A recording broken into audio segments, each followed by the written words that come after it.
तुमने बताया नहीं ना? सावियार प्लीज। क्या बताना था बेटा? आज के बाद नायाब का आपसे या आपका नायाब से कोई ताल्लुक नहीं है, कोई मिलना जुलना नहीं होगा। ना ये यहाँ आएगी और ना आप वहां आएंगे। That's it. नहीं नहीं नहीं नहीं, आपको जरूर कोई गलत फहमी हुई है। सावियार ऐसे बिल्कुल नहीं है। माय डियर, ऐसा ही है। तुम नहीं जानती, तुम्हारे आने से पहले उसकी जिंदगी में कई लड़कियां आई गई। तुम्हें क्या लगता है कि उसने शादी अब तक क्यों नहीं की थी? इनफैक्ट क्या नाम है उसका, उसकी सेक्रेटरी नायला। नायला की तो सैलरी भी रेज कर दी। इनफैक्ट उसे खुद ड्रॉप करता है वो। एक गरीब और मतवसत घर की लड़की का अमीर घराने में शादी करने का एक चार्म ही होता है, वरना जिस तरह बेचारी दुर्रे नायाब की मिट्टी पलीद हो रही है, इसी तरह से किसी भी लड़की की हो जाती होगी। हमारे यहाँ भी लोग अक्सर ऐसे रिश्तों को तरजीह देते हैं जो कि बाहर के ममालिक में सेट होते हैं। ये लड़का बहुत ज़्यादा खूबसूरत होता है, वो पता नहीं अपने ही किसी ख्यालों में गुम होते हैं। शायद लोग वो दूसरे लोगों को तो हकीर और कीड़े मकोड़े ही जानते हैं।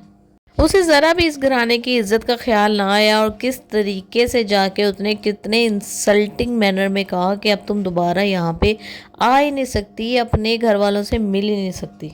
दूसरी तरफ तानिया इंतकाम की मारी हुई जो औरत है, वो शादी करने के बाद भी उसको चैन नहीं आ रहा, अपने शौहर के साथ कोई रिश्ता बना नहीं रही है और इस दुर्रे नायाब बेचारी का रिश्ता इसने रहने नहीं देना।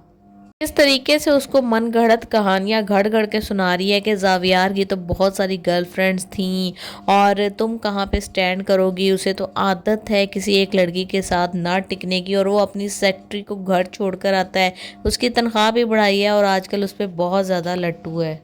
ऐसे दुर्रे नायाब के भाई और भाभी के घटियापन की भी कोई मिसाल नहीं मिलती। अगर ज़रा सा भी उसको पता चल गया है कि चलो मेरी बहन अभी अभी शादी हुई है, शायद मैं उसको टाइम दूं कि सेटल हो जाए, हमारी कोई हेल्प कर सकती हुई तो ज़रूर करेगी।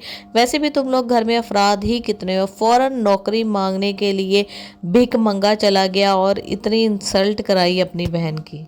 अगर घर की बेटी की किसी अमीर घराने में शादी हो जाए और पीछे से लोग मरासियों की तरह मांगने के लिए चल पड़े, तो आप खुद सोचें कि उस बच्ची की क्या कंडीशन होगी उस घर में, वो किस तरह मुंह दिखाने के काबिल रहेगी, हर वक्त यही ताने सुनेगी।